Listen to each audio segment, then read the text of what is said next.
Welcome to Genomics Gupshup. Genomics Gupshup is an initiative by Mapmygenome to create a community around genomics and to simplify genomics for everyone. And we do this by bringing together experts from allied areas like medicine, genetic counseling, nutrition, fitness, and more. Please join us as we spread the word about this exciting science of genomics.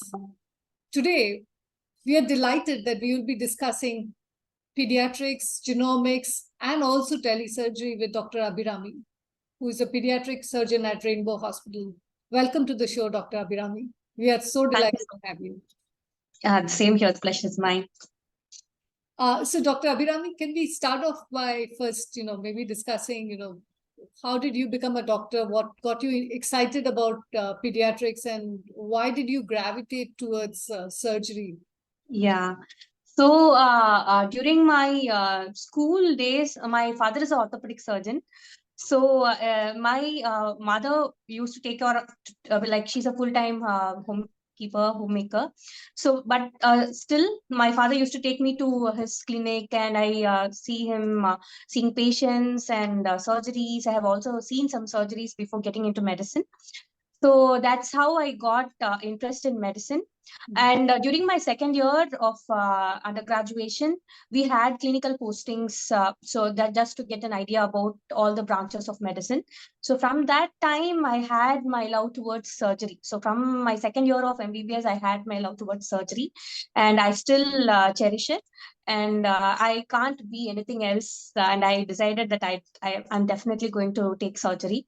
And I did my general surgery in the year 2012.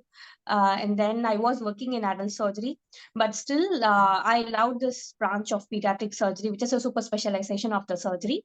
It's about a completely different, panel of spectrum of diseases, and the fine works, reconstruction, all wonderful. I say it's a lot of magical things happen in pediatric surgical field. And the art of pediatric surgery is something amazing and phenomenal. And the recovery which we see in children is something which we don't see in adults. So I love this branch.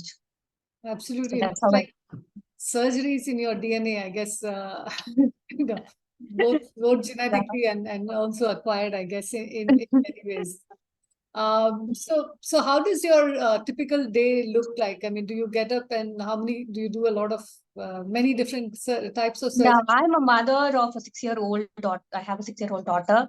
So she grew up with me in the hospital. Like when I was doing my post-graduation, when I joined, she was my super specialty. She was 1.5 years. And then most of the time she'll finish her schools and she'll come and stay with me in the hospital. And she sees what is going around and all those things. It was difficult initially for me to balance the work and the family, but still, morning I wake up and finish the works which we have to do for the child, and the homeworks and all, and then I start my day at around 8:30. I cover 2 branches in Chennai, one branch is in Guindy and one is in Sholingalur, which is ECR, outer of Chennai. So I'll post some cases in the morning in the Guindy branch, and then finish my rounds in the morning, and then go to the other branch, and then do my OPD. And if I have posted some cases, I'll finish that, and then come back to Guindy branch and then finish my OP, and then pick my daughter and then go home. That's how my routine goes. Yeah. Seems like a very busy kind of busy schedule that you have. Yeah, yes. So I'm sure there is no typical surgery that you do, but there's some things that you sort of look at in terms of just, the kinds of surgeries that you enjoy doing, or what you normally come across. Yeah, so I enjoy doing a lot of urological. Pediatric surgery is also pediatric urology, and we see a lot of urological problems arising. That too in recent times after the COVID and the lockdown and all. There are a lot of issues with the bladder and the bowel in children. So we see a lot of urological conditions, and I enjoy doing urological reconstruction procedures, and also some acquired reasons also. I really enjoy urological procedures. I think that's an important and a difficult thing as well. But I guess, like you mentioned, I think, when you do solve these problems, I think the kind of I guess enjoyment that you get in seeing. Yeah, the job satisfaction is really high in pediatric surgery because this is one field in which the patients which we treat are going to live more than us. They have a lifespan more than the treating doctor, and they are going to live with what we have created, which is an amazing thing which not the other branch people get. So that is one amazing thing about the pediatric branches, all the pediatric branches, I mean to tell in this. So when you're doing like a regular, an adult surgery versus a pediatric, clearly, obviously, one is clearly that they are going to live longer, but there are other things that you have to be much more mindful. I mean, their sizes are much smaller, right? So if you're Yes. The training itself was different from adult surgery because I had experience of 4 years after finishing my master's in surgery. I was working with adults, and after that I came into this field. Initially, the sizes are very small. It was like more like a size of a palm. Premature babies, which we used to operate for conditions. Some conditions has to be got. We have to operate at day 18 hours of life or day 1, day 2, and all. So I was little, handling the tissues were different, and we need to use something called as a microscope to operate in children, that too mainly newborns, and the instruments were different. Handling the instruments were different, and definitely handling the baby itself. Since I was a mother, I just had my baby that time. I was used to handle the newborn. Otherwise, it would have been very difficult. That too, if who doesn't have an exposure to children, like an adult surgeon who's going to handle a baby, handling the baby, like lifting the baby itself is going to take a long time to learn. So there were many things which we need to handle. And one more thing is handling the parents' anxiety. That to young parents who are like newly married couples, and with postpartum depression rising more nowadays, the mother will be very timid and anxious about child undergoing a surgery because of her postpartum blues and the hormonal plays in her mind. With that, if when we go and tell that the child needs surgery or the child needs some intervention or procedure, the amount of anxiety they get, the mother and father, both of them, is really bad. And we do empathize, but sometimes we can't handle it. And counseling is a very important part in pediatric surgery than in adult surgery. Adult surgery is just the patient. The patient gives a consent and he understands and he goes. But in pediatric surgery, it's all about counseling and convincing, and they'll be asking about assurance, and we can't give them 100% assurance in any case. But still, we have to keep their confidence. We should not lower them and all those things. It is a bit challenging. The counseling part is a bit challenging in pediatric surgery. You mentioned about postpartum blues. Yes. Is that real, and what percentage of women, or I mean, I guess even maybe what percentage of women normally go through that, and maybe what are the signs of postpartum depression? I think a lot of people don't even know such a thing exists. Yeah, but nowadays with so much of awareness and counseling going on, I think most of the parents know, at least the young mothers nowadays, more than the older mothers who have a third child or fourth child. They are aware of the postpartum blues. They are going for counseling. They are going for they are trying to do something which can keep them occupied, other than keeping themselves locked in this postpartum. But the thing is, pediatric surgery is something whoever, like even in a 10-year-old child, if I'm going to tell that your child needs a surgery, the mother is like, a 10-year-old child is very big for us, but she'll be like, in a small kid is just 10 years, how can you operate him and all those things. But in newborns, that too in the first child, the postpartum blues are more. And that too, if the child is in the NICU, separated from the mother, the child is not able to feed from the mother properly, the bonding is less. I feel the postpartum blues are more with those mothers. And some mother I have seen, they are just blocked. Whatever we say, we doesn't even know that they are listening. And some keep crying in spite of see, we'll tell that the child is fine, the child is okay to go home also, but still the mother will be a little we can't bring her back from the shock to the normal days, normal routine. It's very difficult for the mother as well, rather than the doctor, treating doctor, to handle that, and they keep taking gills.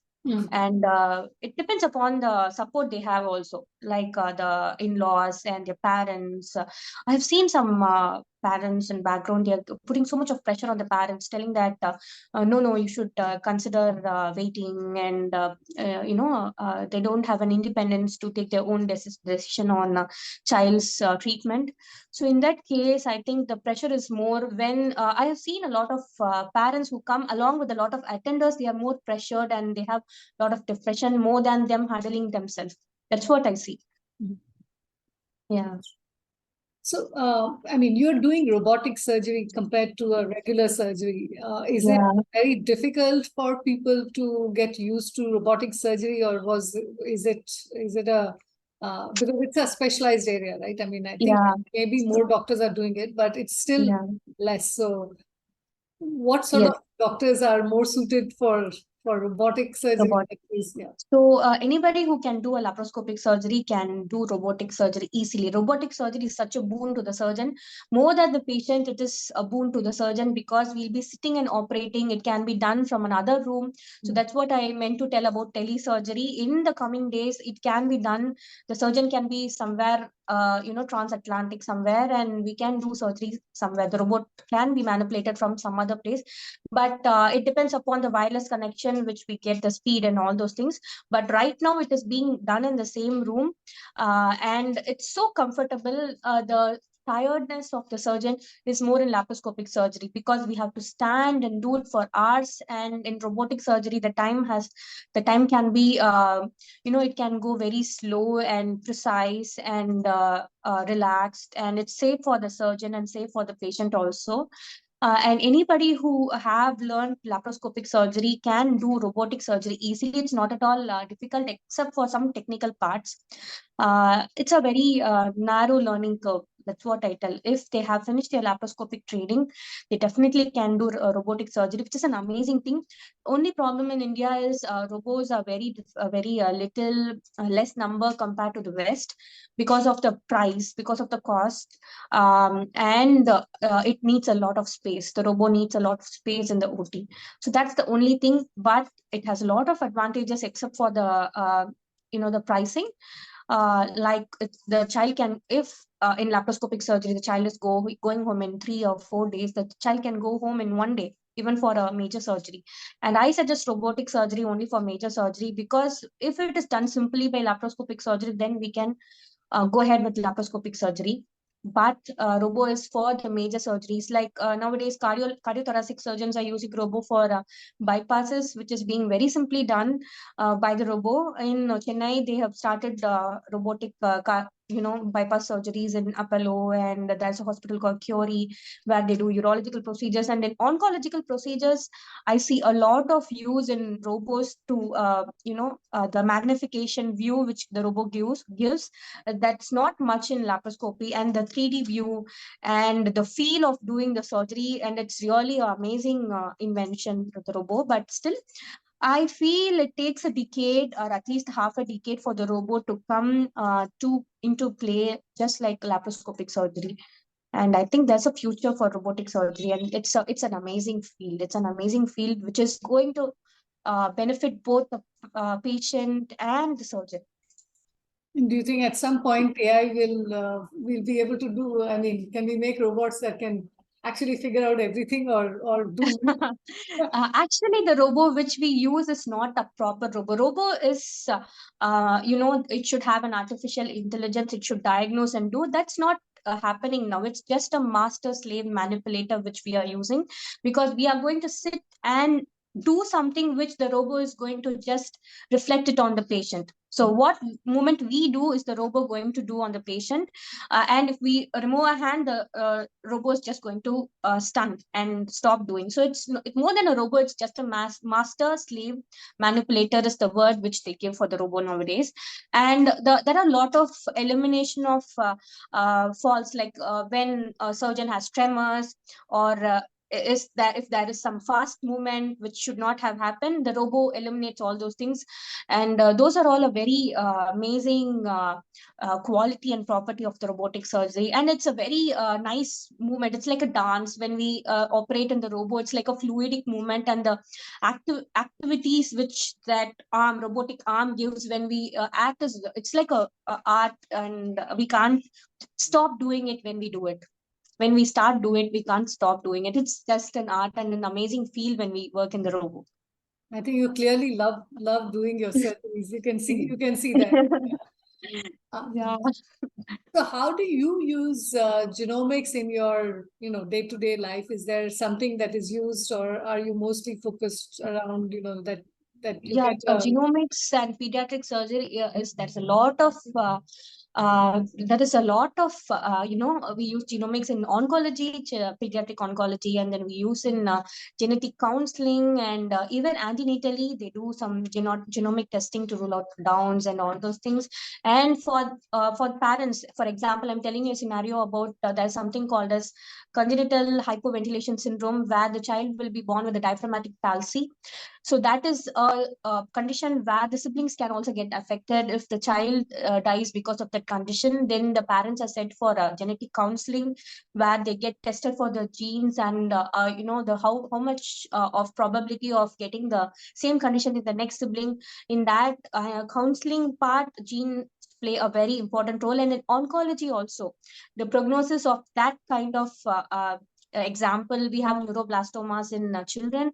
So depending upon one specific gene called as N-MYC gene, it differs the prognosis of the child. If that gene is present and positive, the prognosis is going to be bad. The child is going to have a lot of spread, and we expect a lot of, we have to add some more types of treatment for the child. So genes definitely play a lot of role in pediatric, and even surgical conditions. A lot of surgical conditions with which the children are born with, a lot of genes are associated. Even one gene can, we call it as a syndrome, like 4-5 conditions because of a gene which is present in the same child. Some child will have some deformity of the esophagus.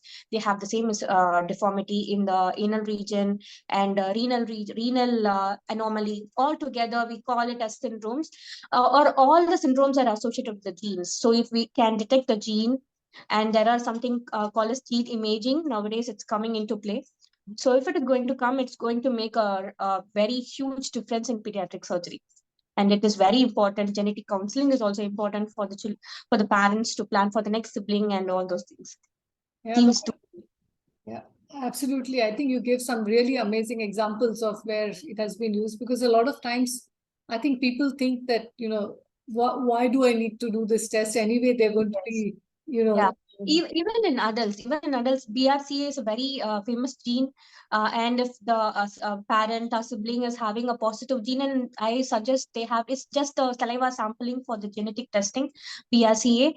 And if they're going to give, and if they know that they are negative for the gene, they can be a little safe, but still they have to undergo the annual checkups and all those things. But still, it does give a lot of,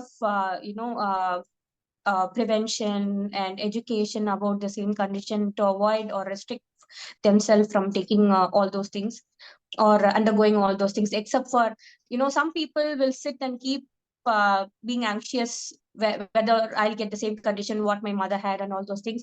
So genetic mapping and genomics are going to help them a lot about it. A lot of times I think people are worried that if you are diagnosed, then you will get it. And I keep telling them that when you do know, I think information is... Yeah, education helps in prevention. That's what I feel. If you want to prevent a disease, like how with COVID we got a lot of education, which is helping now also, because of the swine flu breakout and a lot of infection going on, that too in children. If they follow the same protocols what they have done for the COVID, it's not going to spread so much. So I think education is very important in prevention. Yeah, I think most people don't think so much, and they think they're only looking at one part of what is there. And I think if we can create awareness, especially among the people who are planning to have babies or have young babies, I think that is so important to understand, because it can actually change the course of your entire life, not not just something that you do at the end of life, but I think you are pretty much, their whole life depends on those interventions that you make at this early age. You know, I also noticed that you're very active on Instagram and create a lot of great content over there for kids and newborns. So Yeah. how did you start, creating this? I mean, we talked about education. Yes. Is that what drove you to creating this content, or? Yeah, because I see a lot of, people doesn't know about this branch. Pediatric surgery has been a hidden branch, which only very few pediatricians know. And I frankly tell that in my undergraduation, when I was doing MBBS, I was not at all aware of this branch. I could have pursued it as a 6-year course also if I have known it. Because of the ignorance, I don't know about this branch. And when came into this branch, I was like, so much of the things are there in pediatric surgery. It's a whole new world, or a different spectrum of disease, which no adult surgeons will know. I've seen people taking their newborns to a surgical gastroenterologist, and handling the child is very different from handling an adult. And for them also, they would have seen a lot of different spectrum of disease, which they see in adults and not in children. And I thought that people should know about pediatric surgery and what we do and what they can deal with traumas, accidents, burns, and a lot of kitchen accidents happen nowadays. All those things people has to know, and it depends upon the treatment goes to the future of the child, which they have to be aware of. So everybody know about pediatrician. Of course, everybody knows about vaccination, pediatrician, but that much of awareness is not in this field. That's why I created the page. I hope it's helping. I keep getting questions from a lot of patients, even if I'm doing it in Tamil, because I'm doing it in Tamil Nadu. I'm practicing Tamil Nadu, but still, last week I got a query from a German. She sent me a picture of her child having some tumor in the child's arm, 7-week-old child. So I thought, okay, this social media is playing a really, a really good role in taking health in distance. And I was very happy to see questions coming from, like away from India also. So I thought I'm doing some good to the society by creating some contents in Instagram. That's So, what. I can't really speak in Tamil, but I mean, what would you tell people in Tamil that why genetic testing is necessary? I won't understand what you say. A little bit. You want me to tell in Tamil? That would be nice. I think it would be nice to get some, local language, this thing. Although I might not be the best person to ask you the next question after that, but. So, you want me to tell in Tamil? Yeah, like குழந்தைங்களுக்கு சேஃபா எது இருக்குது, like அடுத்த குழந்தை plan பண்ணும் போது ஒரு question இருக்கும், லைக் யூரினரி இன்ஃபெக்ஷன் இருக்கு, ரிஃப்ளெக்ஸ் இருக்கு, அந்த மாதிரி இருக்குன்னா அடுத்த குழந்தைக்கு வருதா அப்படின்ட்டு பயப்படுறத விட ஒரு ஜீன் டெஸ்டிங் பண்ணாங்கன்னா they will be definitely benefited with that. வீட்ல உட்காந்துட்டு பயந்துட்டு இருக்கிறதுக்கு பதிலா கண்டிப்பா if they go and get a genetic testing, the anxiety can be come down, and counseling helps. Genetic counseling, gene testing helps a lot in relieving the anxiety of the parents. They can enjoy their motherhood. That's what I feel, that in the pregnancy, if they detect some anomalies also, the whole happiness is gone just because they saw something which is nothing, which can go away just like that, but which can be a big thing also. But they need an appropriate counseling. I agree. I think we can't, I guess, emphasize more on genetic counseling and also any form of counseling. I think I also still remember I've had 2 babies, so it is not an easy task. And I think especially the first child, the second, Yes. you're a little bit more relaxed, I think, by the time.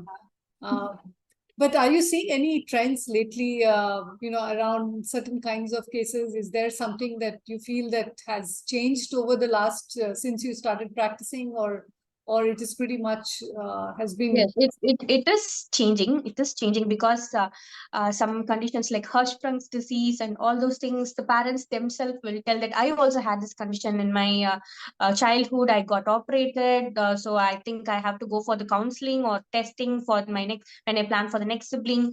So I see parents like that. That too, when I was in training in Hyderabad, I see a lot of intelligent parents. They come themselves and they ask, should we go for counseling? Should we get this tested? And all those things. It has its pros and cons, but still, I think genetic counseling and genetic genomic testing has to go far more than now. But it is better. It is always better than what we saw in like before 5 years. It is better now. People are getting aware of it. I hope in a decade or 5 years, people will know more about genes and its importance So it and was get benefited. recently met someone who at a conference, and he said, I just said I'm from from Mapmygenome, and then he said, oh, that's so interesting because my daughter just came to me and said, for my 17th birthday, I know what I want to do, and I want to map my genome.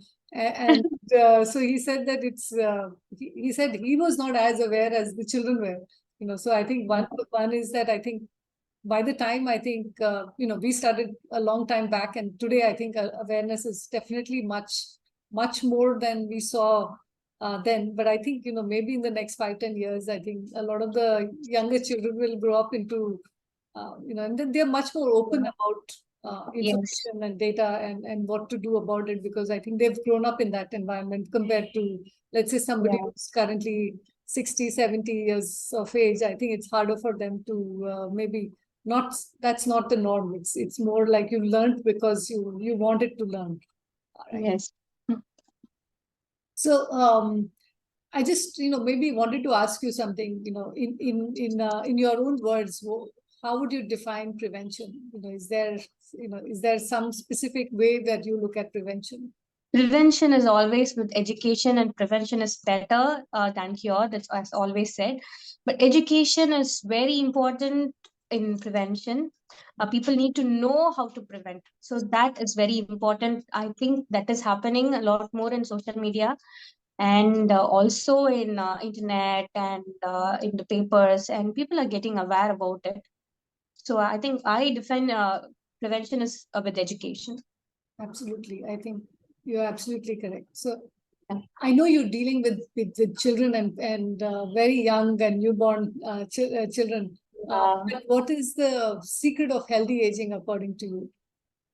I define healthy aging more than the physical health. Physical health is important, of course, but it comes from mental health, which is very important. So, in a day, if you have your own time, you should always, and especially for mothers, when they're going to be with the child 24 into 7, young mothers, new mothers, they have to have their own time, at least an hour of happy time. It's all about happiness. It's about happy living. If you're going to live for 100 years with no happiness, I see any purpose of life. The quality of life depends upon your mental health, and happiness is all what you need.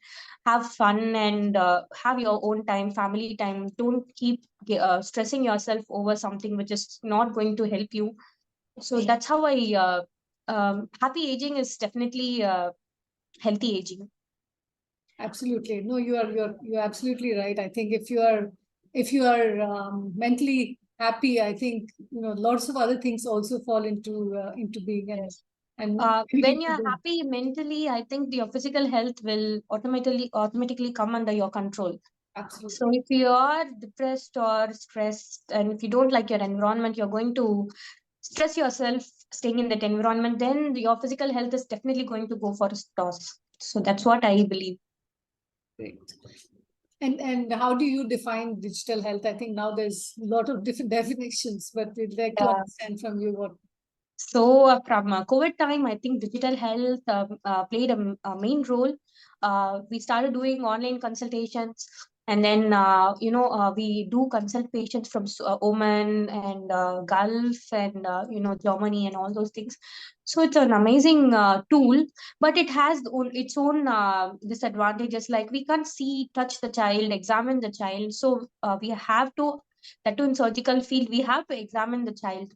touch the child and see what is happening. So we ultimately end up in calling a lot of patients, but there are some conditions which can be treated by telemedicine also.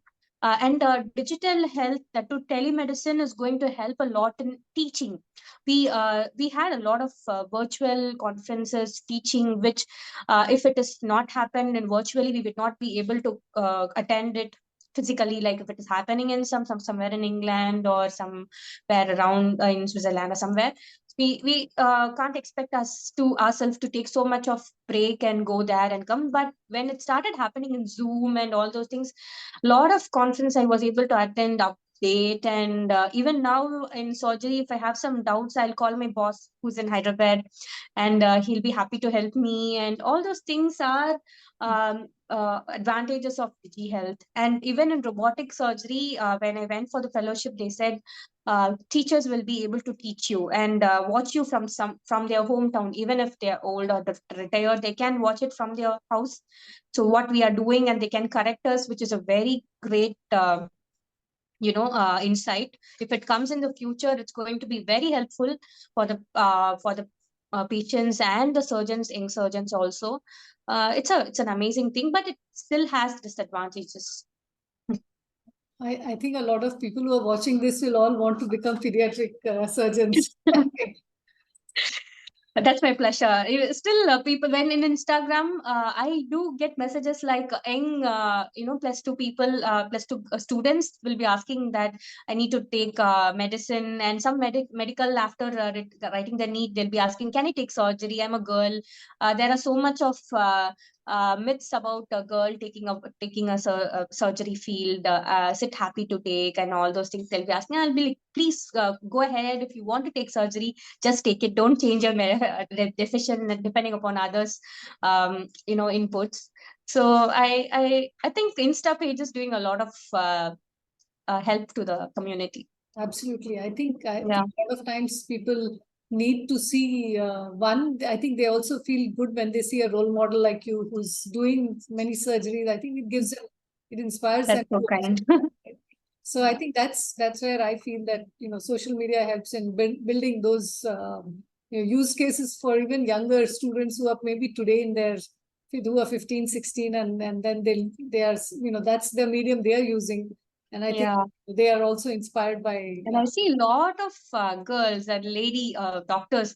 They tell me, I love surgery, but it's a male dominant field, so I didn't take. Why should you restrict from yours? Yeah, it's an amazing field, and it's an amazing field for pediatric surgery. It's an amazing field for surgeons, like lady surgeons. I have my bosses. I have 5 bosses, and 3 are girls, ladies. And they do amazing they're very good with handling the patients, parents, and the surgeries. Definitely, I'm so happy that I had such a team, because I'm a single student and I had so many, like 5, 6 bosses, and I have been pampered, and they taught me so well. And I still have my gratitude. I keep telling, like, I'm so grateful to have those people as my bosses. So more than 60% of your surgeons who taught you were also women. So that's a good number for people to know. Yeah. So is there anything else you'd like to say? Otherwise, I'll move on to the rapid fire round after that. Yeah, we can. We can move to the rapid fire. Yeah. So are you a morning person or a night person? I'm a night person. Okay, great. I'm also a night person. So most people are morning people. What is the most common complaint about you by your friends? Unavailability. And if you did not become a pediatric surgeon, which I don't think you would have become because you seem so passionate about it, what would you have chosen? I don't know. Surgery is the only thing which I had. I was like a horse going towards a surgery. I don't have any other option. Okay. What are your, do you have any other hobbies that? Yeah. Oh, no. So you are completely and 100% devoted to your surgeries and your child, I guess. Yeah. Yes, she complains, but she's also interested in traveling along with me. she used to travel for both the branches, and she'll also enjoy. She used to sit away. Only thing is she can't enter the OT, but she has been till the entrance of the OT waiting there and all. That's great. We have another surgeon in the making, I guess. That's up to her. Yeah. She's really interested. I'll be happy to, So is there something you would like to do less of and something that you would like to do more of? Yeah, more often is of course surgery. I love doing surgery. The high which I get after doing a proper surgery and talking to the parent is like coming out and telling the parent everything went fine. That's the best high which I can get. That's with every surgeons.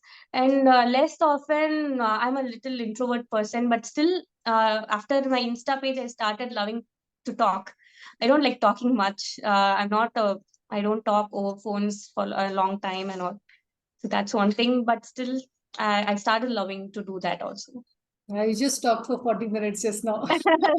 No, I love this conversation. This is my first interview, and I just love. And I'm so thankful that you invited me to this platform. I was able to talk more about pediatric surgery, and even if some 20 people know about this branch, I'll be very grateful to you through this. I think people need to know about this branch. It's a wonderful branch, amazing branch, and it's going to do so much help to the children. Absolutely, I fully agree. And it is so nice to see that you're using a lot of the genetics in your actual practice as well. Yes. I think that's another area, like pediatric surgery, I think we still need to create a lot more awareness about genetics. Yes. Yeah. Value. And I think we've seen probably the most acceptance among the OBGYNs, pediatrics community, as well as, oncologists. And now I think we're starting to see that happen in many other fields as well.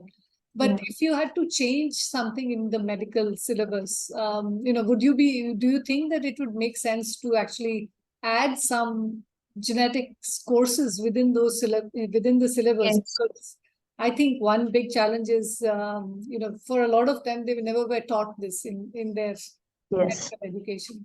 So I have a friend who he is doing his genetic imaging PhD in Cambridge. He did MBBS with me. And when he talks about genes, I think I was thinking, okay, genetics has so much role to play in pediatrics, but he talks about, cardiological problem in older age, and he says so much of things about genetics in that age. And I thought, okay, we should have a syllabus. We should have a separate branch or subject from the undergraduation, so that everybody will know about the importance of genes. And if we know something about the genes, and a lot of things are preventable. When we educate ourselves about the genes which is connected to this disease, a lot of things are preventable. We can counsel the patient or parent. And I think the regular checkups should add gene imaging and gene testing to their regular checkups. Like women malignancy checkups should also add BRCA 1 and 2 to their panel. So that's one thing which I like to change in the syllabus. Absolutely. I think that's a much needed thing. And I'm hoping that, with more education, I think with better this thing, I think because a lot of the younger doctors are sort of familiar with a lot of these concepts, but it'd be nice to sort of get them as part of a curriculum, because it becomes much more ingrained over there. So I think we are trying to do our best to simplify as much as we can. One of the other things that we found was that when we did the Medica map, which is more a report on about 165 drugs, we said, let's make it such that, it's just green, orange, and red. So at least it's clear that, standard dosage will work, not work, whether you have if it's a red light, if there's some alternate treatment for that person. At least we give the right guidelines. But I think there is nothing better than, like you mentioned, when you have your teacher telling you that something is wrong, for instance. I think those are things that we all still remember. So I think it'll be great to add that in some of our education. And I forgot to tell you about this. There are so many medicines which depend upon the gene.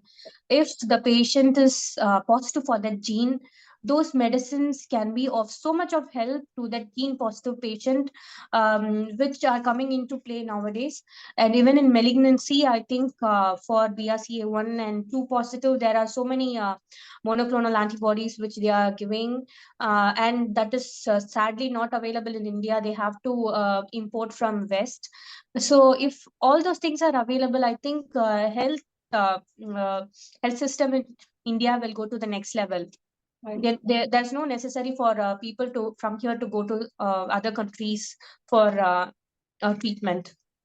I agree. I think there is also we are seeing that now, if you mentioned imaging as well, I think one Yeah. of the things that is happening now is that using AI, we are being able to connect some of these dots, right? Yes. So that's one of the things we are also doing in Mapmygenome, where we said, we'll take blood data, we'll take data that's coming from your genomics, you're taking data that's from your family history and others, and also imaging, and then see if you can, put these pieces together. Because ultimately, Okay. I think, especially, and I think, and I don't know if I'm correct or wrong, but I think when you look at pediatric cases, I think they can't even say what they are feeling inside, right? So I think if Yes. you are able to find the root cause of the problem using genetics as well as imaging, and putting those two pieces together, I think will give us much more insight, because you can't Yeah. really ask the one day old child, Yes. what we are Definitely. feeling, right? I think Yeah. so. So I think there are lots of possibilities, and I think it feels great to have to speak to people like you who are bright It's up. my pleasure, and I should thank you so much from the bottom of my heart for giving me this platform and space for me to talk so much. And I like to ask you something like, can you suggest some test which is going to be helpful for the parents? I saw your thing is from Hyderabad, so a lot of my patients from Hyderabad, I can suggest them that they can get it tested from you before planning for some. Do you have something for the Down syndrome or something like that? We do. So we are doing like a whole range of tests. There are some that we do. For instance, we are also doing carrier screening. We do karyotyping. We are doing Yeah. NIPT and all of that. But I Yeah. think for parents that are planning a baby, I think doing a carrier screening would be a great thing to do, right? Great. Because we have something called Mapmygenome, where we are Yeah. looking at pretty much most of the conditions, recessive conditions or otherwise, to be able to see if they are carrier of a particular condition or not. Yeah. The other thing, of course, for parents, or there is the Medica map which I was talking about, since you mentioned the medicines and whether they work for them or not. I think for anybody who is now doing 2 or 3, who's having, let's say, a cardiovascular problem or any other problem, they're taking some medicines. We have a full range of about 165 drugs that we will tell whether they are, whether that works for them or not. Yes. And then we have Genopatry, which is more about helping them understand, polygenic risk scores and understanding if they have a risk for cardiac conditions or something else, and nutrition. So to help understand what kind of food will work well for them. Actually, Yeah. that can be done for a child as well, but I think Yes. we are starting to see more and more younger children do it. And as I mentioned, I think a lot of our children who first started when we were, 10 years ago, I think they've now Okay. grown up to be young adults. So we're starting to see a lot of those, a lot of them actually looking at genetics as a guide for Yeah. better health, right? So there's obviously the diagnostic reason, there is a preventive reason, and then there's the treatment options that are there as well. So those would be some of the kind of things that are. Yes. And even in, I think disorders of sexual development, that is also a, very important.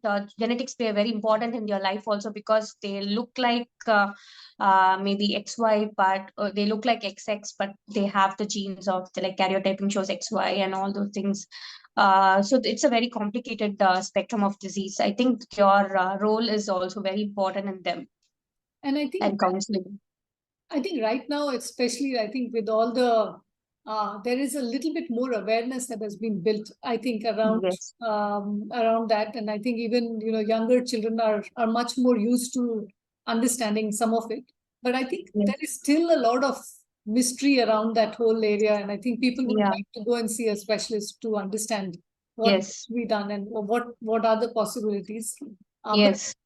since you brought me to that subject, I think just wanted to understand, have there been increased number of such cases, or are there more, is it more an awareness of where? I feel it's more of an awareness. People are okay to accept the child and get the child for a counseling, and they are talking about the betterment, like what's the best we can do for the child and all those things. And even there are groups and committees who wants to help those children, and the counseling is the major part in those children. And there are many surgeons who are who are completely into it, and they do reconstructions to make them feel the better they can and all those things. And I think parental counseling is also very important, because they will not be ready for it. It will be a sudden shock for them.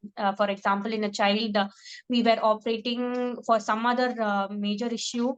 We came to know that child is in the spectrum, and when we went and told the parent that surgery went well, but we found out this happened in your child, it was a major shock for the mother. We couldn't handle the mother. So in those cases, also I think stereotyping and awareness about it is very helpful. Yeah.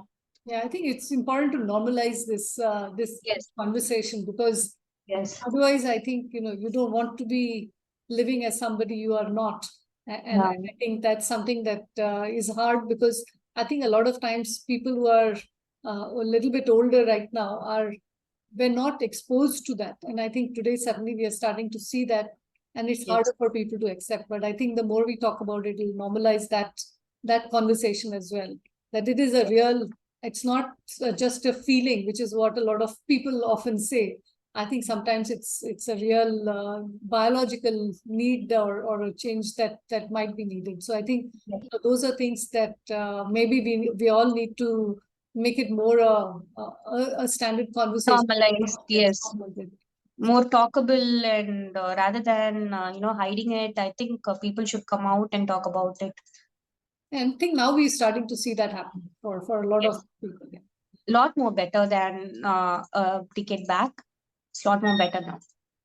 It's great. I think it has been such a pleasure having you on this on the Genomics Gupshup, and thank you for being here. And with that, we'll close today's Gupshup, but we hope we'll get an opportunity to meet you in person and Sure.